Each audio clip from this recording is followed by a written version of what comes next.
All right, say it with me. Sack Russell T. Davies. Yeah. Sack Jane Tranter. Tranter. Sack Phil Collinson. And bring someone in that isn't stupid.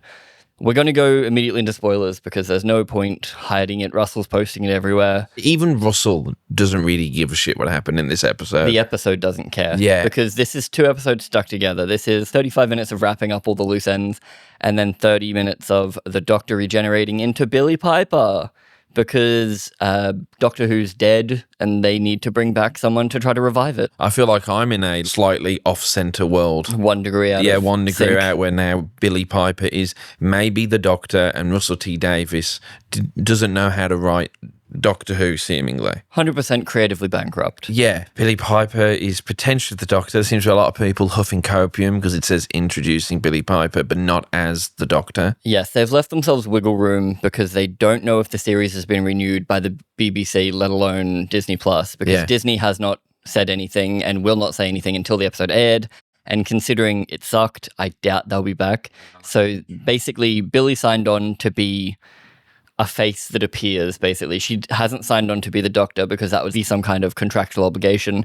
And because they don't know when they're going to film, I assume maybe they're leaving themselves open so they don't have another shooty situation where they get an actor that can't actually be the Doctor. They've got Billie to do this, and then potentially in 10 years when it comes back, her face goes blur and then turns into someone else. But you were saying that she was similar to David, was a part of some last-minute-ish reshoots? So Billie Piper doesn't appear in any of the behind-the-scenes stuff because she would have definitely been part of the reshoots in February. It looks like they reshot the last 10, 15 minutes of the episode because there's also a photo that came out on Disney Plus of the Doctor and Belinda dancing in a nightclub, which seems like that would have been the original ending.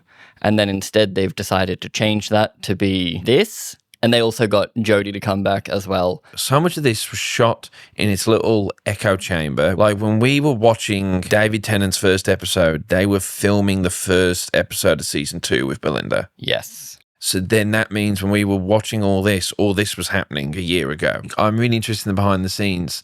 Did he want to stay? Did they get rid of him? But why did they get rid of him? I don't know. Just to me, I felt nothing. And obviously that's a personal thing. There might be people who really connected with this Doctor and are really sad to see him go. But not even the show knew what to do with it. Like, I know reshoots and all this, but when you look back, even Christopher Eccleston, who now has a similar time as the Doctor in terms of episode counts as Shooty, particularly if you take away the ones where Shooty isn't in there, it probably is about 12 or 13. It's close. When that Doctor, and that was a quick last-minute change where he wasn't meant to be going, but since he had his fallouts, he regenerated, they managed to make that Doctor saying farewell feel more emotional, feel more important, feel more of a farewell to this version. Shooty's run feels like Poppy to me this episode. She's there for a second, I don't give a damn, and then she fades away. And that's honestly how I feel about Shooty, sadly. I think that as well. Like, I don't know how he will be remembered, like where it will sit as we look back on. But if the show, let's say, is cancelled or put on the shelf for 5-10 years, this will be a really weird little dying breath. Especially called season 1 and 2. Yeah, like of this odd little thing they did with a BBC and Disney mix where Ncuti Gatwa was the Doctor.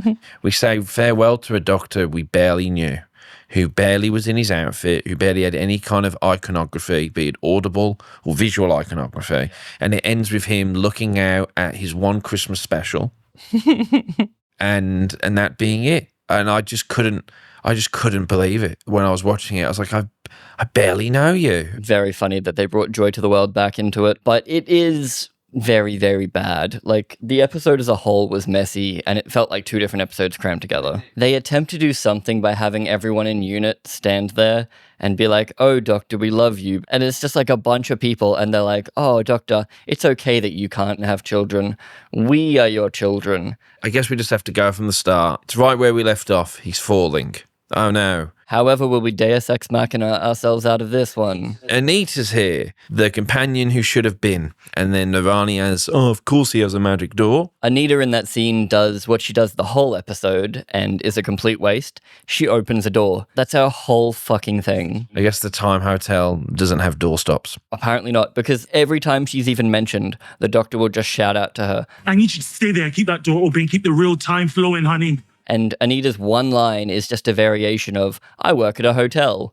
And it's like, what are you doing, Russell? You had a good companion. Yeah. Like, Moffat wrote her to be everyone's favorite. Everyone liked her more than Ruby and Belinda combined. And then she's just reduced to a doorstop. Yeah. And then in that trend of, I guess Russell hates pregnant women, Belinda, our faithful companion, her whole concept was get me home because I'm a normal girl. I don't really want to go traveling.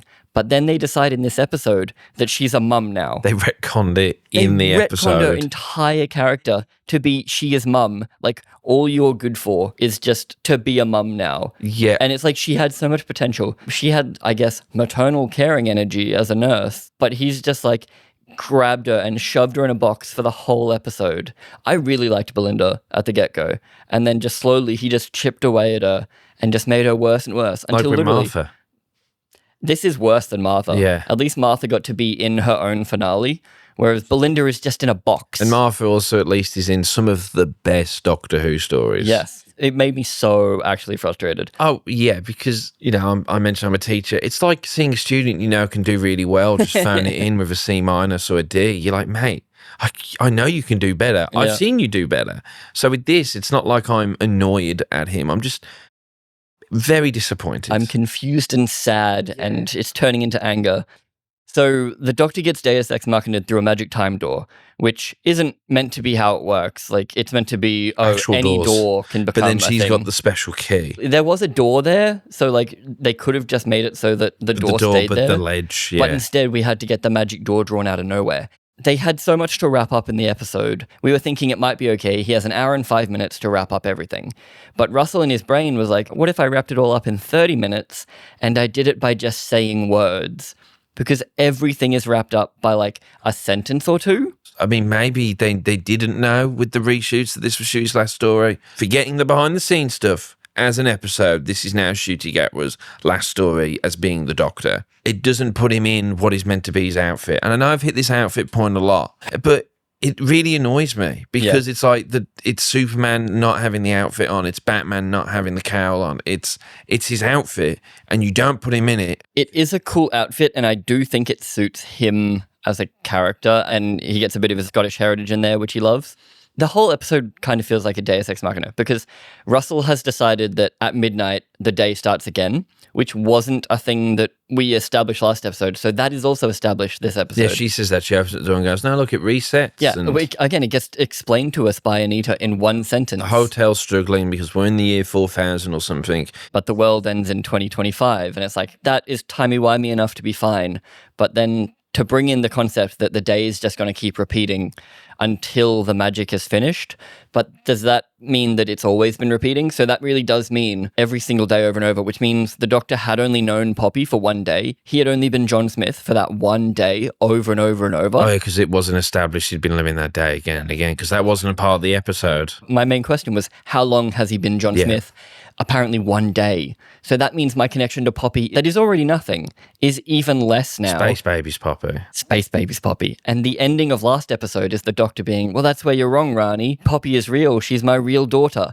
So we're belaboring that point the whole episode. Yeah. I think the most said word in this episode was Poppy. My only idea was that maybe the Doctor was going to bi-generate again and 15 was going to go like look after Poppy and like that would be him I now. thought that was what it was going to be, because I remember that being a leak, that the bi-generation takes the Time Lordiness away. So then it's like you just become like, you have like a human run.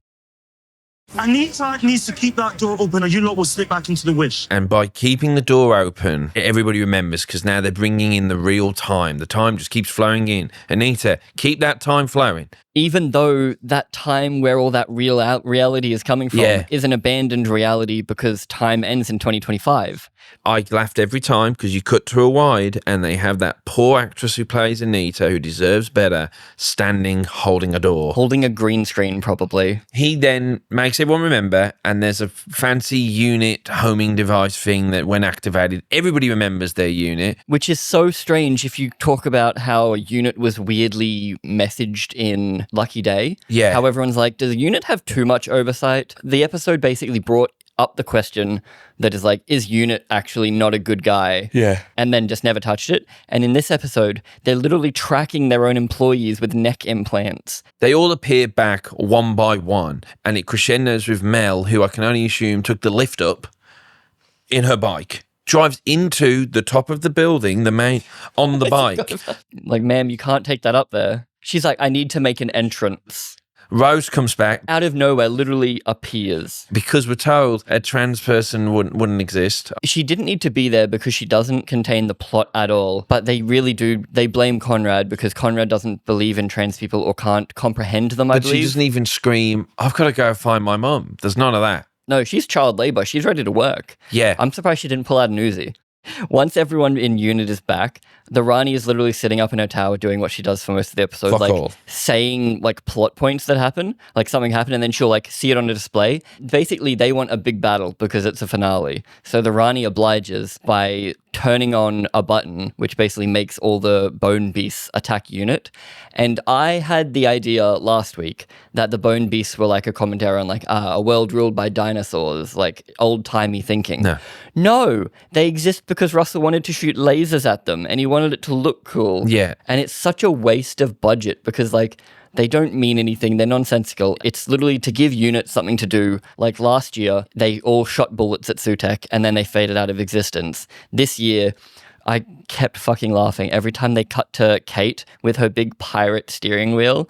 And I'm like, why does she have a fucking steering wheel? She spins it and the whole building turns. Like the whole top half of Unit turns. Why would it be that? Why wouldn't it be like down here and she's got her hands? Literally anything except that. I don't know whether they had it in the props department and they're like, this is funny. But like Shirley's on the guns and there's bullets flying everywhere to shoot the bone beasts. When the doctor's explaining it to everyone, I said they are one step away from just lowering down a PowerPoint and having him just click through. It is breakneck paced, and I won't be shocked if there are a lot of people that love this episode except the ending. Because of the pacing. I thought that because everyone will be just happy that a Doctor Who episode in this era has a pulse. It tries to trick you into stuff happening, but then all the plot points really are being resolved by a sentence or two. Like the Rani comes down and has her third reveal. In the end of Interstellar Song Contest, she reveals herself and says, I am the Rani. Yeah. And then the next episode to John Smith, she says, I am the Rani. And then the next episode, she says, I am the Rani. And it's even like Mel. Mrs. Flood appears. Yes, I did enjoy that they got to interact, but it doesn't matter because this version of the Rani just got eaten 10 minutes later. Yeah. Because she gets her plan and the Doctor obliges. He does want the Time Lord to come back. No, because we've been revealed that, of course, that they are sterile. And why are the Time Lords sterile? Because they're the Master's genetic bomb. Because you have to have watched the Chibnall era now to understand this era. It's like, oh, is Russell stuck in 2009? No, he's stuck in a time loop of the entire show. Because the genetic bomb also happens off screen. So like even people watching the Chibnall era don't really even know that there was a genetic bomb because they mention it as the genetic bomb and not as like what the Master did or like the way the Master did this. It's just words. I would not be shocked if no one understood that and just kind of like assumed that maybe it was a Time War thing. Because the Time War, when you hear the Time War, Time Lords versus Daleks, that makes sense. They destroyed each other and then the Doctor blew them all up. You get through that. In Nine's run, pretty sure Eccleston even says Nine makes that clear. He's like, I killed them all. That's why I'm fucked up. Because the moment from the Moffat run hadn't been discovered. Also Billie Piper. The moment hadn't happened yet. Like, as in, hadn't been written yet. Whereas a genetic bomb made our race sterile. And then the Doctor has a weird line of, I reckon that's what bi-generation is. It's our little way of trying to exist. Then why the fuck weren't you bi-generating back when you were the only Doctor back in your original run? So that was his explanation of bi-generation. It was like, life finds a way. And like, oh, that's why bi-generate. But what that brings into question is that means they're both fully fledged Doctors. So that can regenerate again. Can regenerate again. Otherwise, that's not repopulating your species if you turn them into a human. Yeah. So he's ruined his own shitty idea even more. Yeah, it's shocking that was the reveal. But then also at the end, we say no more bi-gens, Yeah, by the fuck way. that. We've decided. Yeah, we've decided now. And it's all just words. It's all just words. And it also doesn't track with his own run, although I guess, technically not his episode, Moffat wrote it, but in Boom, he says dad to dad, when he's talking to the hologram. If you want that to make sense, he's a dad because of the clone episode when David gets. If you want that, there you go. Headcanon. Yeah, you can headcanon that to make sense. Because he also says back in last season finale, I haven't had a kid yet. Because they make Poppy so damn important, and basically Poppy is his daughter, according to this timeline, for a little while. And they're all so passionate. Belinda is like, I am a mum now. The doctor is like, that is my daughter. I am a happy dad now. The way they all look at the Rani when she goes, she's not full-time Lord. They go, ugh. The child is contaminated. Oh, come on. Oh, I think I've lost the crowd. You are disgusting. Scientifically, she isn't. So therefore, it doesn't work unless she thinks it won't work. I don't know if it's like a weird... I don't know either. Racial. I don't know either. But then does it work with a woman who is of Indian descent telling another woman of Indian descent with a man of black Scottish descent? The messaging is so weird, and the reaction of, oh, really? And it's everyone. Well, all of mixed heritage here. So it's not like it's a white, blonde, blue-eyed Rani going, ugh, half-breed. Like, it doesn't work. It doesn't work the same way the new Harry Potter is going to face some challenges as far as... With Draco telling a mixed-race girl mudblood? Yeah. But the reason why she says that horrible, horrible thing about Poppy is because the Rani wants to bring Omega back because she needs a perfect Time Lord, a full Time Lord, to harvest the DNA from because he's the original Time Lord. Very Zod in Man of Steel. It's kind of... But also the Doctor is the original. As in, like, because of all that kind of thing, like, I feel like the Rani discovering the Doctor was the timeless child would make her go insane / like... That's her whole thing. Like, Tech Taeun did science, she do science. She'd be like, you're the best experiment. And then, like, I can see her dissecting the Doctor. That would be the twist, right? She's going for Omega, sees the Doctor and goes, oh, fuck Omega, it's you. But instead, we open up the door because the Doctor is curious, or maybe he at least suspects what he then says, that Omega's become the thing because he's in the world of nightmares, so he's become the legend that everyone thinks he is, this giant monster baby, whatever the fuck. He turns into Sutek. Yeah, I thought it was going to be Sutek with the hand coming round. Welcome to my new game show. We're going to play Sutek or Omega. Here is a voice line. Doctor. Was that Sutek or Omega?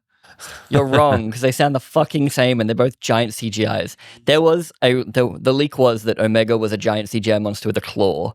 Well, you were kind of right, because you said that Omega is not going to be a present thing. He's just going to kind of be there. He's in less silhouette, than Sutek. kind of. Yeah. So then eats the Rani. Literally out of nowhere. But then he stops eating them. He comes out and says, I am a god. I'm going to feast on Time Lords. Don't know why, but then he just eats her. And it's like, that is a lot of budget. Putting a chick on wires and then dropping her into a Thankfully, CGI her magic bracelet falls off. He bugs that up, like, meaning the comically. Flood Rani puts it back on and teleports out. The end. Also, I agree with you from like 2 episodes ago. I don't think Anita Dobson can act. All right, I had Christmas off. And so did you. We're the same person. I know shit. she's apparently a great actress, but for some reason, be it the script, direction, or the fact that she's barely interacting with anyone. Yeah, she's standing not in a bar. Like, she's not in a human place. She's in a magical place. I'm sorry. I can't act either. I can barely review. So like, we all get it. All of her line deliveries were garbage. Yeah, I'm sorry. It wasn't great, but that's just our opinion. But now she is the only Rani. Yeah, well, and she just I fucks guarantee off. when the Rani comes back, it's not going to be Anita Dobson's Flood. So not even halfway through the episode, you have wrapped up what By Generation was, explained away Poppy, I guess. You've killed the Rani. You've had Mrs. Flood fuck off. You've killed Omega by doing the same thing. And then you even say the back in the hell line, which he says to Rassilon, back you go, back to hell. So you just do that again. At least with Rassilon, it was like he was closing the gate, so like he never got through. Whereas this, the Doctor walks backwards, pulls out the Vindicator, which is now a laser gun, and then he shoots him back into hell, because I love the Doctor shooting things. The way that the Rassilon equivalent, because this can be an equivalent again, is done is that I remember as a kid who didn't watch any classic Who, when it opens and it reveals that voiceover narration that runs through that episode is actually the leader of the Time Lords. And here we are in this big Time Lord amphitheater. I'm like, oh shit, stakes raised. Yeah. And I was real fucking into it. And they explain themselves because it's all of these people wearing Time Lord things. And it's like, it's easy to take in, I guess, because you're like, oh, it's his race. He's talked about them for multiple seasons now. And since to me, it's the equivalent of like 1,000 Kryptonians appearing in a Superman that's the thing. story. It's like, you get it. Yeah. Whereas this being a giant CGI monster, I'm like, what the fuck is this? Yeah. Like, oh god. I guess a little kid might be like, big monster thing. Baby looking thing. Oh yeah, and he looks stupid as hell. Looks dumb. Honestly, the CGI wasn't bad for him. Like, they spent some money to make Omega not look like, I guess, technical ass. Like, he technically looks quite good. Yeah. The eye lines are a bit weird, but he's a 30-foot tall monster. But then just the fact that they shoot him back into the thing with a laser gun that was originally like a triangulation device that then got turned into something that makes the power of 10 billion suns and then can shoot a god back into a hole. Just with a laser, which is exactly the way they dragged Sutek through time. This is so much dumb. So then that's it. So much dumb. So much dumb. So then it all gets wrapped up. Poppy's been saved. Yay. This is 35 minutes in, by the way. Halfway through the episode. We're done. We're wrapped. I'm like, okay, we've solved everything. And I'm still expecting the Doctor dancing with Belinda in the nightclub at this point. And Ruby. So Ruby wakes up again, goes to unit because her chip goes off. And then they're immediately like, you have to go stop Conrad. And it's like, proving to me that this season was written with Ruby in mind. Ruby has all the important beats. Belinda is just a mum now. Belinda gets retconned so hard that she goes from a Ruby replacement to like nothing. I'd love to know what all this was. The behind the scenes must be insane because like Ruby, to my knowledge, hasn't gone off to do anything in the meantime. So it's the not actress like hasn't, no. Yeah, so it's not like there was some weird conflicts. So did she piss someone off? Because for a little bit there, I'm like, okay, maybe we would all just like convincing ourselves that Interstellar Song Contest could have been Ruby, or like because she was written so nothing that it could have just been Ruby. But this episode solidified it for me because they literally put Baby in a corner in a box, and then Ruby has all the important moments, and she goes off and is told to stop Conrad using magic teleporting device, which can only be activated once the Doctor has flown Magic Scooter into the building. The blue will take her there, and then the yellow will just kind of 180 or reorientate magically move her where she needs to go. Yeah. Okay. And I fucking laughed so loud because she teleports into Conrad's room and he's just there with a gun and he's like, gotcha, bitch. I knew you'd teleport. Yeah, it's his world. I don't know. He could like, he found the Doctor using telepathy. But then you know when they're attacking the building with the monsters, I was like, why can't they just wish it away? Rani, we're going to attack the unit building. Just get the baby and wish it away. Yeah, turn it to petals. Yeah. Because we need big CGI battle. Yeah. She's got a gun pointed at her, and Conrad doesn't blap her immediately because it's a kid show. And she basically talks to him about how his world was actually good. And it's kind of a sweet moment in the weird way that this is our big bad. This is our evil, unforgivable, trans-hating, disabled-hating villain. And he's played so sympathetically. And Ruby is like, you are a sweetheart. You just wanted people to be happy. That if someone missed Lucky Day, you'd be sympathetic for You Conrad. would think he was a prisoner held by Rani. A misguided little boy. All he wanted was to have everyone have a happy family because he didn't have a happy family. She teleports, picks up the baby, the god baby Desiderium, knows that you can make wishes if you kiss the baby, which is something we have only seen the Rani do in the 1800s. So she does that because she just realizes, I guess, because Ruby is all-knowing and all-powerful, if you kiss the god baby, you can make a wish. And her wish is to make Conrad happy. I just wish you were happy. So he fades out, and she turns him into just a normal guy. So in the outro, it's just Conrad is just a normal, happy guy. But then suddenly she fucking hates him because Poppy didn't get to live in the new world, but Conrad did. So now he's just this guy having a life, and she's like, fuck this guy, Poppy should be alive. The reason why Poppy initially survives is because Susan, whatever, quickly made a box. Because they say, can you quickly make a box? And she quickly makes the box. That's set at like the 20-minute mark, and by the 35-minute mark, it's there. It's the classic, we'll just say it, we'll lampshade it, whatever, we need to get this. But even though you could have just said, unit just happens to have it. Also, there's no toys in there. That baby would be a fucking nightmare. Yes, so the Doctor has destroyed Omega, and then Ruby has made Conrad disappear. So then Ruby appears in the TARDIS, and she has the line, oh, I'm in the TARDIS. And I'm like, I can see that. She's like alone in a room, and then it turns into the TARDIS, and she literally has to say, I'm in the TARDIS. Because we have to wrap everything up now at the 36-minute mark in our hour 5 episode, the Doctor basically says to everyone, well done, everyone. We did such a good job. Everything's back to normal. I guess the color teal is slightly more blue. And someone's back to life. Everything is fine. I'm going to go travel with my companions now. So Ruby, Poppy, and Belinda jump in the TARDIS. And then we actually get the one thing I liked in the episode, minus the fact that they pointed out a little too heavily, and the fact that Belinda is in mum mode and only wants to be a mum now. They take off Poppy's jacket, and they're passing it between them while they're talking about all these wonderful things they're going to do. And it's slowly shrinking into nothingness. Yeah. And then it gets smaller and smaller every time they pass it. And then he just goes, cool. And they're no longer talking about Poppy. They're instead talking about their adventures. I'm like, oh, wow. But then it's kind of ruined because Ruby's standing there going, hey, what about Poppy? Hey, guys, remember Poppy? And I'm like, it would have been such a cool scene if everyone just forgot Poppy. Like, it would have been heartbreaking if we actually liked Poppy for her to just fade out of existence. Like, that would be one of the saddest companion exits ever. If someone just literally faded out and everyone forgot her. Like, that would be heartbreaking if you liked that character. But I was like, that's a really good idea. So, like, the man has the occasional idea still. Dr. Who. Shirley, who is homeless in this universe and is completely forgotten about by everybody, says that she wants to go back to reality because that's good. And then Belinda says, how fucking dare you say that? My child won't exist in the real world. And she is so offended. That's not happening. Absolutely not. Don't you tell me what we can and can't do. Wait, but doesn't the Doctor have a how dare you with Anita as well? But she isn't real. How dare you? The Doctor has a he also how has dare one you. because she says, oh, Poppy's not your real daughter.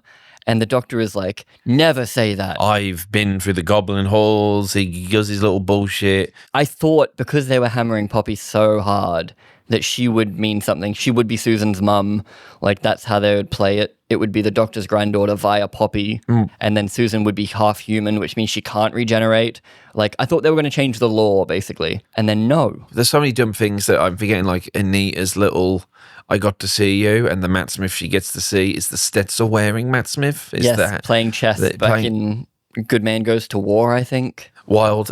Oh, and Anita is the reason that Shudi has been in a Dalek episode. Shudi was never going to have a Dalek episode. So technically, And he has an interview where he says, what's the point in being the Doctor if I never get to face the Daleks? But there is a Dalek in this episode. And we get another fucking clip show. Like 2 more times. We get the Anita looking at random doctors. And then we also get the Doctor before he regenerates. The TARDIS is like, hey, remember these guys? Oh. So anyway, Poppy's gone. They remember Poppy. He's forced to remember Poppy. There's so many whys, like why the fourth wall breaking, why Susan flashbacks. Oh, why the fuck did the Rani break the 4th wall?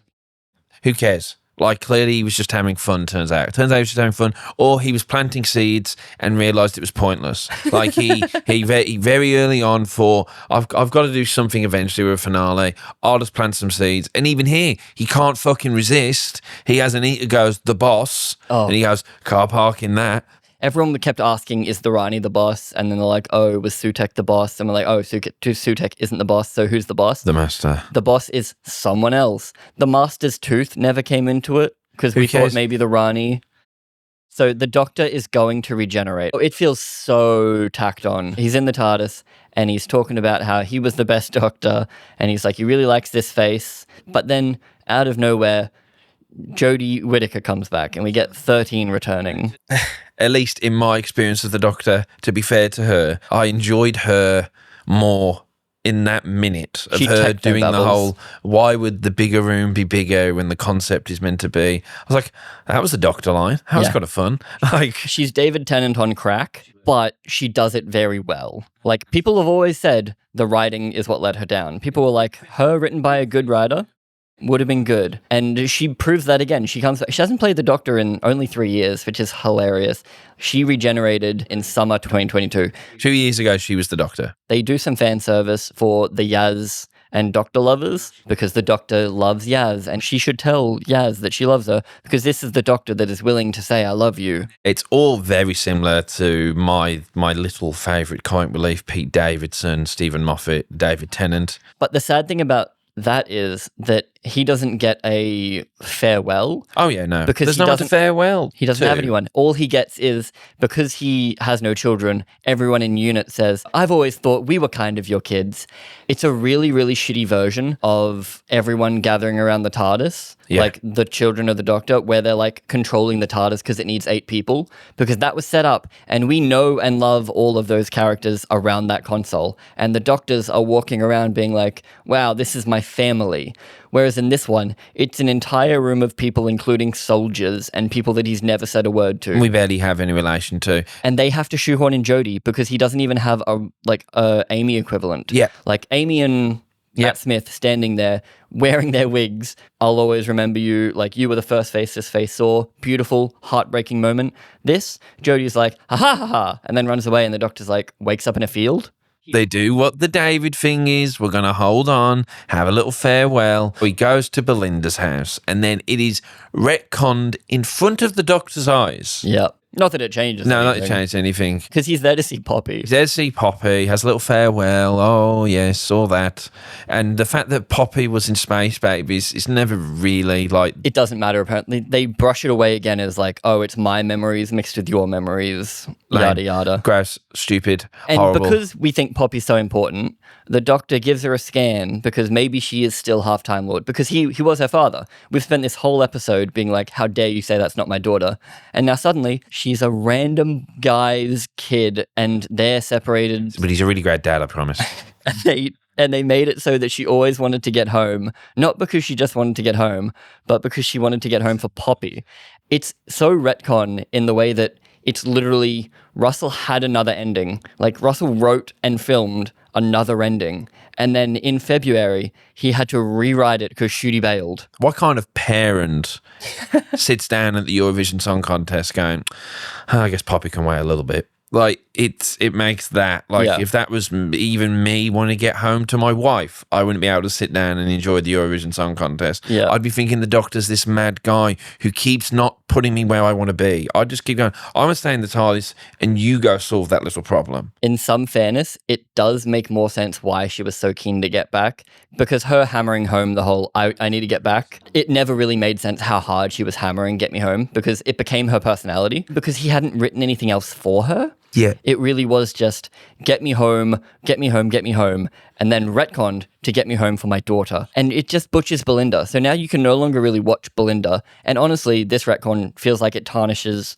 Shooty's whole run to a degree, because I'm like, why would I bother rewatching? Because now I'm looking at it. Yes. So in terms of like non-finale or beginning, it's like what, like 4 or 5 stories? Even less if you go with things that Belinda did in said episodes. Because in Eurovision, she stood in a corridor. Lucky day, she was like in it for half a second. And the in barber one. Story in the she's- Engine, she walks in, laughs, and then follows the Doctor around like a lost puppy and then runs when he says run. I think she's one of the worst companions, sadly. And it sucks because honestly, she had so much to give. She's definitely the worst companion, in my opinion. Like Ryan, I remember that actor not doing a good job at all with that. But he at least had a character arc. Yeah, and him and his granddad, all that. Yeah, he had relationships, he had actual things happen to him, and he altered the plot of episodes. I don't think there's a single episode that Belinda altered the plot to, except Robot Revolution, where she's literally the plot point. Yes. Russell has never been the best at finales, but he has wrote good ones. But he's worse when you give him more money, I think. I pop around the internet.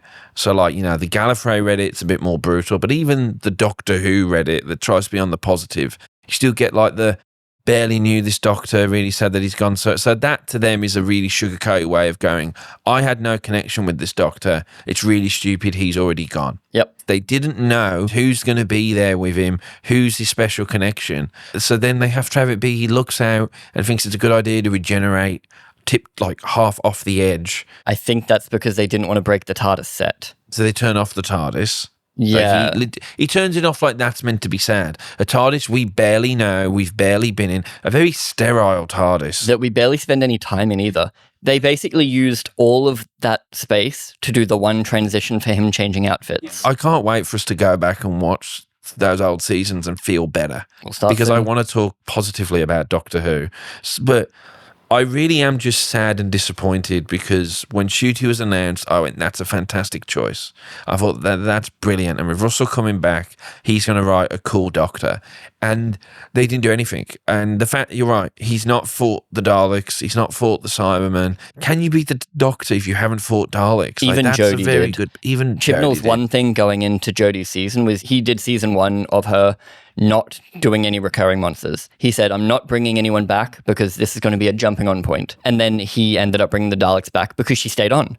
Like, once she was there for long enough, he's like, oh, she needs a Dalek story. She needs a Cybermen story. You're left just being confused. Like after the initial maybe excitement of at least this has a pulse and things are happening for once, you just, when you think about it afterwards, you just go, well, that wasn't good. And it's such a slow ending because it is half the episode is the epilogue. Yeah. At the 35-minute mark, we just start the epilogue. So, like, blistering pace to wrap everything up and messily wrap everything up, and then just time to regenerate. And I think it might be most of the back half of the episode is reshoots. So for him filming the Doctor, being the Doctor, it was a year of his time. Pretty much. Roughly, a year and a bit. I just can't believe, because when we were talking about it, regeneration theories, I thought, nah, there's no way they're going to regenerate this guy because you got him in because he's this hot young actor who could be, but it's just going to be this very weird. It's weird. I want to somehow try and put a good button on this, try and summarize it. But it ends with a Doctor who we don't know, who doesn't know anyone, regenerating into Billie Piper. Into another nostalgic Paul. Russell's MO is apparently floundering for existence because everyone said that Jodie Whittaker killed Doctor Who. So then he brings back David Tennant. Then we get Ncuti Gatwa that's meant to be a revival, but then now it feels like he killed Doctor Who again because they've brought back Rose. They don't introduce her because they don't even know if she's staying. It's a fucking mess. It really does encapsulate where Doctor Who is right now. It's internet-level storytelling. Well, that's what I'm saying. All these decision points go back to that clip we've used is build content. That's all. Yep. Him seeing his granddaughter has meant nothing. It's just there so people can do videos about it. And it just feels rude to bring her back 60 years later and then not use her, to invite her onto this giant set, film her for 10 minutes, and then send her on her way again. Oh, it's upsetting. And I didn't think I'd get upset. But when you, it really is because obviously it's just media, but it's insulting your audience. It's insulting the product. And Doctor Who is an important part of British media, of sci-fi, of everything. It's a generational thing. So when you get the keys to the kingdom, you have to be respectful of it. But then for him to go, so I'm just going to do whatever the fuck. So to just explain things away with a sentence. The reason why I bi-generated was because of the genetic bomb made us sterile. When's the Doctor having sex to even know this? Sorry, but the Doctor isn't a sexual. Even when the Doctor has had relationships, like with River Song, it's still not. It's we're not seeing them hooking up. It's a family show. It's a family show. Yeah, I think we've really hit the bottom of the barrel. We to bring back Billie Piper and then to not be definitive about it, to it to just be a generate content moment. Yeah, that's why I hate it more than last season finale. Yeah, it's a sad last breath, I think. Yeah. I don't think we're getting this back, and I don't think I'd want it back. We've only had 3 showrunners in New Who, and they've been 3 mates. We've had 3 old men that are all just friends because they worked in TV for a while, and it's just this cyclical, incestuous little mess they've made. I'm ready for a break of it, and I'm ready for a new voice because Doctor Who hasn't been, I'm here going, as Doctor Who just ran out. Are we in an era where Doctor Who isn't interesting anymore? It's too hokey and silly, and they don't know how to make it work. But I think every idea can work. It's just how you present it. Yeah, I think this is my least favorite episode. Least favorite season, least favorite run. Oh, no, I think last season overall was worse, but this is a worse finale because it does feel like it spits on the legacy and just it feels like it's given up. So dramatic, I know, but it's a TV show. It's a TV show, but imagine if this is it. Imagine if Doctor Who goes away now, and then in a few years someone's binging all of Doctor Who, and it ends inexplicably with Billie Piper's face, and you go, the end. And you go, what? It would have been better not to use Billie Piper, but he just wants clicks. That's all he's in it for.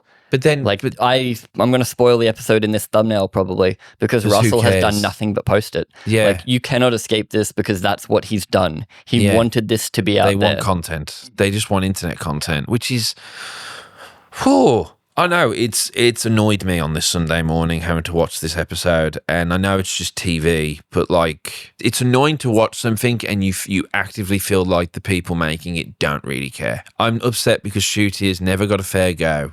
Even more so than JODIE. He really hasn't got a fair go. That 3 episodes ago, this doctor was going, I struggle to relate to this world. That's why I go to Nigeria. Now I'm going to go, oh, don't worry, mate. You're going to get a new face in 3 episodes. Yep, he's going to fit right in. You don't worry. He's now a hot blonde woman. The optics are bad. There's nothing here. There really isn't. I can understand some people having a fandom for the JODIE doctor. I can understand that. Yeah. That people would like that. But I will struggle to understand if someone comes around, they go, oh, shoot, he was the best Doctor I've ever seen. This was the best arcs I've ever had in Doctor Who. I don't see it. No. I don't know how someone could even subjectively think that this was good, let alone objectively. Yeah, it's rough. It feels like Doctor Who is dead. It's dead to me currently. I want it to be I'm dead, going to just which is rewatch sad. the old stuff. We're going to go back, starting with 2005, the revival. We're going to watch each season as we go and probably do a little chat on each season. That'd be nice. Because that'll be fun. We'll remember the good times. I don't know what they're doing, and if this, I don't think he knows what he's doing. I think this is it. It's Doctor Who desperately trying to be relevant. And failing miserably. All you have to do for people to be interested is tell good stories. And you didn't do that. Alrighty. Say mean things about the episode in the comments. You can say if you liked it or not. Yeah, be respectful. I know we haven't been too respectful towards the creators, but still.